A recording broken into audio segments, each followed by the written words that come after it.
بسم الله الرحمن الرحيم وبشر الذين آمنوا وعملوا الصالحات أن لهم جنات تجري من تحتها الأنهار كلما رزقوا منها من ثمرة رزقا قالوا هذا الذي رزقنا من قبل وأتوا به متشابها ولهم فيها أزواج مطهرة وهم فيها خالدون. أعوذ بالله السميع العليم من الشيطان الرجيم. بسم الله الرحمن الرحيم. الحمد لله رب العالمين وبه نستعين وصلى الله على محمد وأطهره الطاهرين وعلى الله عليهم أجمعين من الآن إلى قيام يوم الدين آمين رب العالمين. قال الله العظيم في كتاب الحكيم بعد أعوذ بالله السميع العليم من الشيطان الرجيم. بسم الله الرحمن الرحيم. وبشر الذين آمنوا وعملوا الصالحات أن لكم جنات تجري من تحتها أنهار كلما رزقوا منها من ثمرات رزقا قالوا هذا الذي رزقنا من قبل وأتوا به متشابها ولهم فيها أزواج مطهرة وهم فيها خالدون. صدق الله العلي العظيم. Allah subhanahu wa ta'ala nous dit dans le Saint-Coran, dans la sourate Al-Baqarah, donc la sourate de la vache ou la génisse, le verset 25, annonce la bonne nouvelle à ceux qui ont cru et qui ont accompli les bons actes, qu'ils vivront éternellement dans les paradis ornés de jardins sous lesquels coulent des ruisseaux. Et chaque fois que des fruits leur parviendront, ils diront ceci ressemble à ce qu'on nous a pourvu auparavant. Entre parenthèses, mais ceux-ci sont encore meilleurs. Et les fruits qui leur sont apportés du point de vue goût et saveur sont identiques, et des partenaires purs et sains leur sont réservés là-bas, ils y vivront éternellement. La suite du Tafsir al-Quran, là en l'occurrence je vais rajouter vers la fin le Tafsir Hassan Askari pour bien préciser le sens, le tahwil de ce verset béni. Pour commencer, donc le Mufassir nous dit, et d'ailleurs il dit que des choses bonnes, il n'y a pas de problème, il n'y a pas de remarque à faire, mais il est nécessaire de rajouter à la fin le Tafsir Hassan Askari alayhi salam. La particularité des bénédictions du paradis. Dans le dernier verset, donc le dernier verset cité, qui était le verset 24, auparavant, dans l'épisode précédent, dans le dernier verset, Allah menace particulièrement les mécréants et ceux qui renient le Coran d'un châtiment douloureux. Dans ce verset, Allah parle de ce qui attend les croyants et de cette manière se concrétise la méthode du Coran qui consiste à confronter deux groupes afin que la vérité s'éclaircisse davantage. Dans un premier temps, il est écrit « Annonce à ceux qui ont cru en Allah et qui accomplissent des actes bien et convenables qu'ils auront dans le paradis des jardins sous lesquels coulent des ruisseaux. » Nous savons tous que les jardins qui n'ont pas de l'eau permanente et qui ont constamment besoin d'une eau venant extérieure pour l'irriguer ne fleurissent pas beaucoup. Seul le jardin qui reçoit constamment de l'eau fleurit bien, c'est-à-dire de l'eau qui se trouve dans le jardin lui-même et qui ne tarit jamais. Un jardin qui n'est pas menacé par la sécheresse et le manque d'eau. C'est ainsi que se présentent les jardins du paradis. En parlant des différents fruits de ce jardin, Allah dit « Chaque fois que les fruits de ce jardin leur sont offerts, ils disent « C'est ce qui nous a été donné auparavant ». Les commentateurs présentent différentes interprétations pour cette phrase. Certains disent que cela fait allusion au fait que ces bienfaits sont dus aux actes que nous avions accomplis auparavant. Et donc nous avons préparé le terrain bien avant.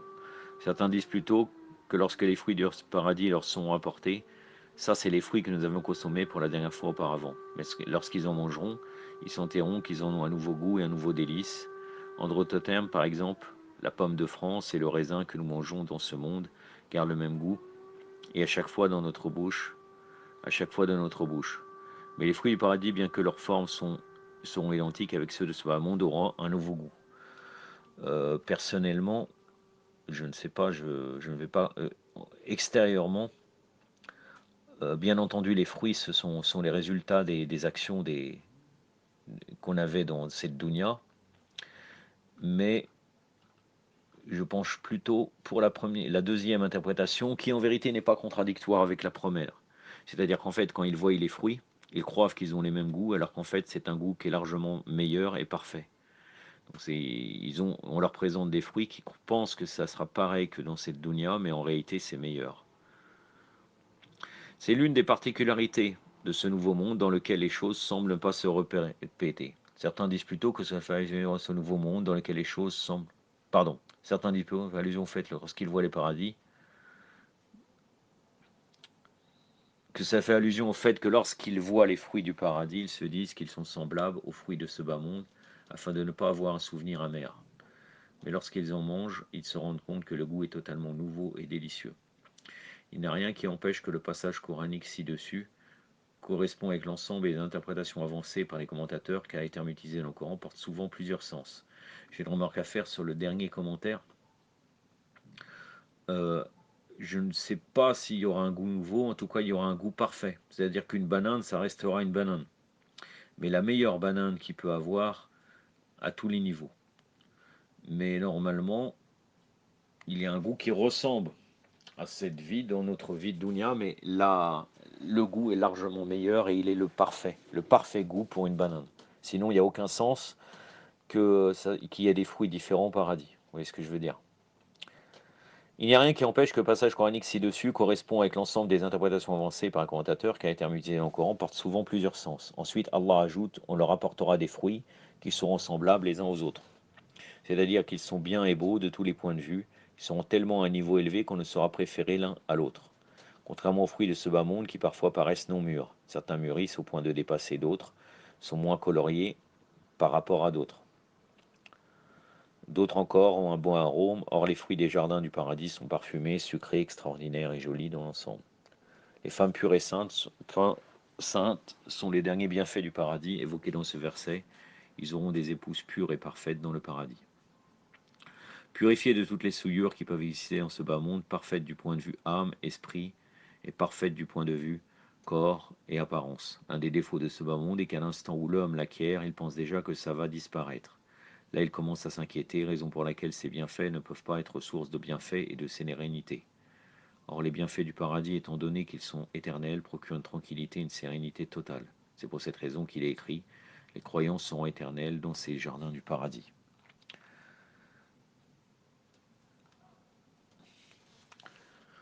Maintenant, je vais vous parler un peu de la foi et des œuvres. La foi et la pratique, el-iman wa armal, on remarque dans beaucoup de versets coraniques que la foi est immédiatement suivie de la pratique. Par exemple, très souvent, on trouve l'expression amanu wa amilu salihat, c'est-à-dire croyez et faites des bonnes actions. Et cela montre que ces deux sont inséparables car la foi et la pratique sont complémentaires. Si la foi pénètre au fin fond de l'âme, ses rayons se répercuteront certainement sur les actes de l'homme, c'est-à-dire des bons actes et des actes pieux. Un peu comme une lampe pleine de lumière placée dans une pièce. Les rayons de la lumière se projetteront partout sur toutes les fenêtres et les issues et sortiront de l'extérieur. C'est ainsi que la lumière de la foi illumine le cœur de l'homme et ses rayons ressortent par ses yeux, par les yeux, les oreilles, les mains et les pieds. Allah subhanahu wa ta'ala nous dit dans la sourate Talaq, donc la sourate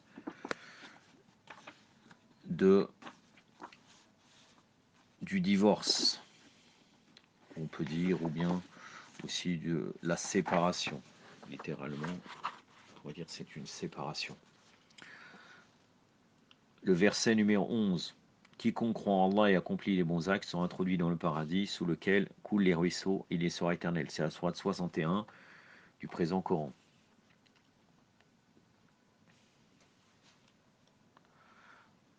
C'est au milieu du verset.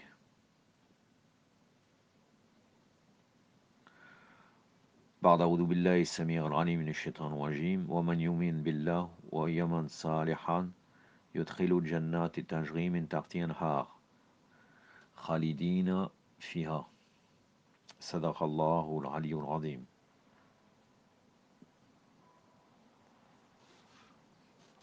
Là, on voit très bien que dans ce verset, on parle de croire en Allah et accomplir tout de suite après les bons actes.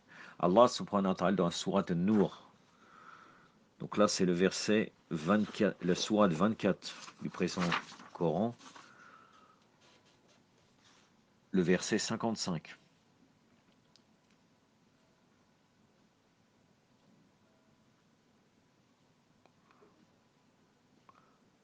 Allah a promis à ceux qui ont cru et accompli les bons actes d'en faire d'eux les califes sur terre.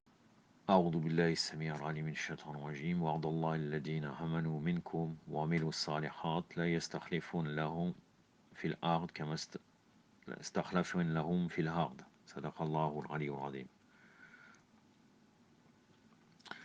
Allah a promis à ceux de vous qui croient et pratiquent les bonnes œuvres d'en faire ses lieutenants sur terre. Bien entendu, dans le summum de la pratique, c'est les imams alayhimus salam. Mais d'une manière plus basse, on pourrait dire que ceux qui croient et qui accomplissent les bons actes seraient une forme de khalifa en tant que représentant, mais le représentant suprême, bien entendu, c'est les imams alayhimus salam, sans aucun doute. La foi est comme la racine et les bons actes apparaissent comme les fruits. La présence des fruits sucrés témoigne du bien-être des racines et les racines saines produisent de bons fruits. Il peut arriver que les gens sans foi ni croyance accomplissent de bons actes, mais une chose est sûre, cela ne sera pas permanent. C'est la foi qui garantit les bons, une foi qui est bien ancrée dans le cœur de l'homme, une foi bien enracinée dans le cœur de l'homme, et une foi qui fait en sorte qu'ils aient le sens du devoir.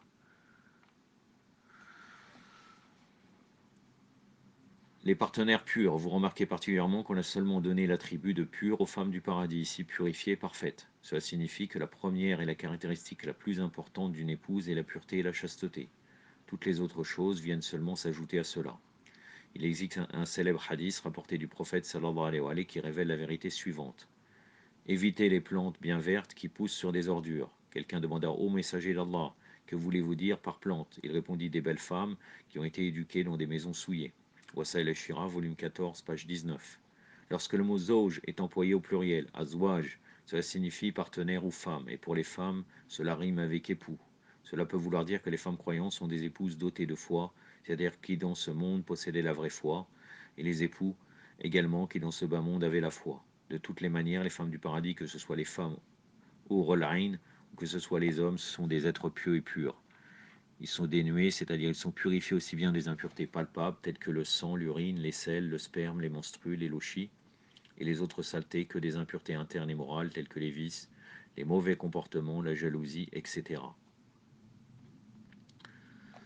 Ils sont également purifiés, ils n'accomplissent pas les mauvais actes, tels que l'adultère, la fornication, la dépravation, le vagabondage et la prostitution. Bref, dans l'ensemble, ils jouissent de toute forme de purification.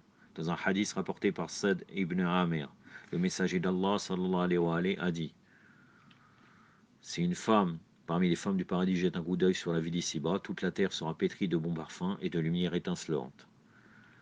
J'ai une remarque à faire, et d'ailleurs elle confirme cela. Quand Allah subhanahu wa ta'ala dans le Coran nous parle de zauj ou azwaj, cela veut dire bien entendu l'époux, l'épouse, mais dans le sens qu'il y a une union. C'est pour ça que dans ce commentaire, le Mufassir le lie avec l'époux, et dans le sens d'une manière positive. Vous remarquerez que dans des versets négatifs où il n'y a pas une osmose entre l'époux et l'épouse, vous trouverez Imra, Imrat al-Loud par exemple, qui était une femme négative. Donc, faites bien attention dans le Saint-Coran, c'est une des méthodes pour bien comprendre. Quand vous trouvez le terme Imra, c'est le sens qu'elle n'est pas reliée avec l'époux. C'est-à-dire qu'il y a une dissociation, une dissonance entre l'époux et l'épouse. Sinon, il y aurait marqué Zauj. Les bienfaits matériels et spirituels dans le paradis. Bien que dans beaucoup de versets coraniques, on parle de bienfaits au paradis, tels que les jardins sous lesquels coulent des ruisseaux, les palais, des femmes pures et parfaites, des fruits multicolores, des compagnons semblables, etc. À côté de ces bienfaits, les bienfaits spirituels les plus importants sont également évoqués. Et la grandeur de ces bienfaits, tels que nous ne pouvons même pas oser les comparer. Par exemple, dans verset 72 de la sourate Tawbah, nous lisons: Allah promet aux croyants et aux croyantes les jardins sous lesquels coulent des ruisseaux, ils y vivront éternellement, ils auront des demeures agréables dans ce paradis éternel, et aussi l'agrément d'Allah qui est au-dessus de tout cela, et ça, c'est une victoire suprême. بعد أعوذ بالله السميع العليم من الشيطان الرجيم وعد الله المؤمنين والمؤمنات جنات التجري من تحتها الأنهار خالدين فيها ومساكين طيبة في جنات عدن ورضوان من الله أكبر ذلك هو الفوز العظيم صدق الله العلي العظيم. En réalité, s'il a l'impression qu'Allah l'agrée et qu'il est également satisfait d'Allah, tous les autres plaisirs cités ne seront plus que de simples choses pour lui. Il ne pensera qu'à Allah. Cela constitue une sensation de plaisir particulièrement spirituelle qu'aucune langue ne peut décrire. Bref, comme la résurrection a un côté spirituel et un côté matériel, les bienfaits du paradis présentent également les deux côtés afin de les rendre plus complètes et que chacun puisse en bénéficier en fonction de ses potentialités et ses mérites. Fin du commentaire du Mufassir. Que nous dit le tafsir Imam Hassan Askari alayhi salam sur ce verset?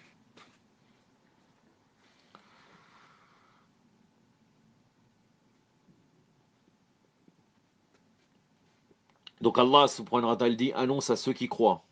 À ceux qui croient en Allah et attestent la véracité dans la prophétie de Muhammad sallallahu alayhi wa sallam. Il l'accepte comme prophète et accepte ses mots comme vrais. Il considère aussi toutes ses actions correctes, accepte son frère Ali alayhi salam après lui comme imam et le digne de confiance. Donc voilà, ceux qui croient bien entendu, c'est ceux qui croient au Tawhid, au prophète Muhammad et à l'Wilaya. Sinon, il n'y a pas de croyance. Ils obéissent à chaque ordre qui vient du prophète et font exactement ce qu'il leur dit de faire. Ils le considèrent comme étant le même que Ali alayhi salam, sauf que la prophétie étant exclusivement sa mission. Comme pour les jardins, ils n'y parviendront pas, sauf s'ils se lient d'amitié avec Ali alayhi salam et ceux qui proviennent de sa progéniture, et tous les autres amis de ses amis, et d'être hostiles à ceux qui s'opposent à lui et ses ennemis. Et comme pour le feu, ils ne le mériteront pas jusqu'à ce qu'ils s'opposent à lui et prennent ses ennemis en amitié et les soutiennent, et pratiquent de bonnes œuvres, et pratiquent les actions obligatoires et restent éloignés de celles interdites, et ne sont pas comme ceux qui ne croient pas en lui. Alors donne la bonne nouvelle qu'ils auront pour demeure des jardins sous lesquels coulent les ruisseaux, sous les arbres et leur résidence. Chaque fois qu'ils seront gratifiés d'un fruit des jardins, une portion de fruits venant des arbres et de la nourriture qui leur sera donnée, ils diront c'est bien là ce qui nous avait été servi auparavant. Dans le monde, il y avait des fruits avec le même nom, comme les pommes, les oranges, les pommes grenades, etc., etc. Contrairement à ce qui était dans ce monde, cela sera de meilleur goût, et il sera impossible d'être comme ceux dans l'autre monde, lequel avait mauvais goût, alors que ces fruits des jardins dégageront des arômes plaisants comme le musc. Or c'est quelque chose de semblable, comme la nourriture qu'ils avaient l'habitude de prendre dans les vergers. Ceux-là seront similaires à certains d'entre eux, ils seront tous bons, et rien ne sera rejeté, et chaque sorte de fruit sera d'excellente qualité, et le plaisir de les manger sera au maximum. Pas comme dans l'autre monde, dans lequel certains fruits étaient trop mûrs ou pas assez mûrs, alors que les fruits des jardins seront les mêmes, mais avec un goût différent.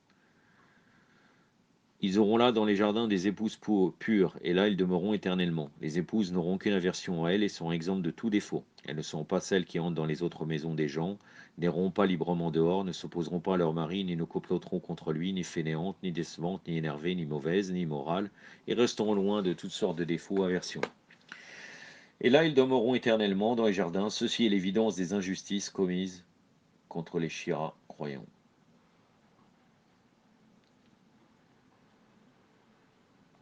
Le saint Imam Hassan Askari alayhi salam, il y a un problème, je pense, de traduction. Euh, Ceci est l'évidence des injustices commises contre les Shiras croyants. On va enlever cette phrase. On va s'arrêter. Là, ils demeureront éternellement dans les jardins, parce que c'est une phrase qui est très ambiguë. L'imam Hassan Askari alayhi salam a dit, ça n'a pas un rapport avec ce qu'il y a avant, sauf les injustices, c'est lié aux mauvaises femmes qui sont citées plus haut. Là, c'est l'injustice commise contre les Shiras croyants.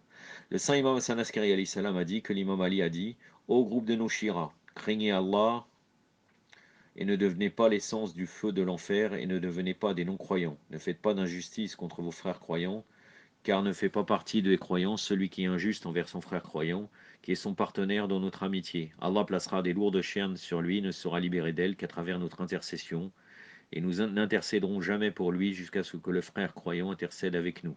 Et s'il le pardonne, alors nous intercéderons pour lui, autrement il restera dans le feu pour une certaine période. L'imam Zayn al-Abidin alayhi salam a dit groupe de nos Shiras, le paradis est pour vous tôt ou tard, mais essayez de faire des efforts pour atteindre les plus hauts niveaux à l'intérieur. Et sachez que les niveaux sont élevés, meilleurs sont les palaces ou les palais l'environnement ainsi que les maisons à l'intérieur. Le meilleur est celui qui remplit les demandes de son frère croyant et console le pauvre parmi vous. Allah le majestueux rapproche le paradis par une distance de milliers d'années pour celui de vous qui parle avec des mots gentils pour le pauvre croyant, même s'il mérite la punition du feu. Par conséquent, ne rabaissez pas vos bonnes actions envers vos frères, car vous en bénéficierez lorsqu'Allah vous garantira bientôt une station, comme personne d'autre. Voilà, j'ai terminé avec le tafsir de Hassan Askari alayhi salam. Comme d'habitude, la parole et le commentaire relié au riwaya des Ahlul Bayt alayhi salam est le meilleur commentaire et en réalité, on pourrait dire c'est le seul commentaire valable 100%. أكتفي بهذا القدر وصلى الله على محمد وعلى آله الطاهرين والسلام عليكم ورحمة الله